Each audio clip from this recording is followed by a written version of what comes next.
तो अचानक आने वाली जितनी बीमारी हैं, दुख, मुसीबतें, परेशानियाँ, अचानक हादसा से हम बच सकते हैं, यकीनन हम बच सकते हैं। मैं नहीं कह रहा, प्यारे नबी अल्हम्दुलिल्लाहि वहदह वस्सलातु वस्सलामु अला मन ला नबिय्य बअदह अम्मा बाद।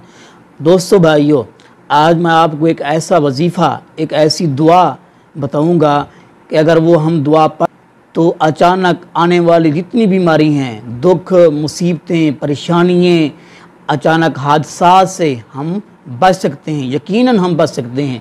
मैं नहीं कह रहा, प्यारे नबी मदनी आका जनाब मुहम्मदुर रसूलुल्लाह सल्लल्लाहु अलैहि वसल्लम ने इरशाद फरमाया, आप अलैहिस्सलातु वस्सलाम ने इरशाद फरमाया। इस हदीस का रावी सैयदना उस्मान बिन अफ़्फ़ान रज़ियल्लाहु ताला अन्हु हैं। वो बयान करते हैं कि नबी मुकर्रम सल्लल्लाहु अलैहि वसल्लम ने इरशाद फरमाया, जो शख्स सुबह की नमाज के बाद और इसी तरह शाम की नमाज के बाद ये दुआ, ये वजीफ़ा 3 बार पढ़ता है तो फरमाया उसको कोई चीज़ ज़मीन व आसमान की नुकसान नहीं पहुंचा सकती। वो कौन सी दुआ है? बिस्मिल्लाहिल्लज़ी ला यज़ुर्रु मअस्मिही शैउन फ़िल अर्ज़ि वला फ़िस समाई व हुवस समीउल अलीम। ये दुआ उस नबी ने हमें बताई है कि जो नबी अपनी ख्वाहिश से बात नहीं करते बल्कि अल्लाह रब्बुल आलमीन के बुलाने से अपनी ज़ुबान मुबारक को हरकत देते थे।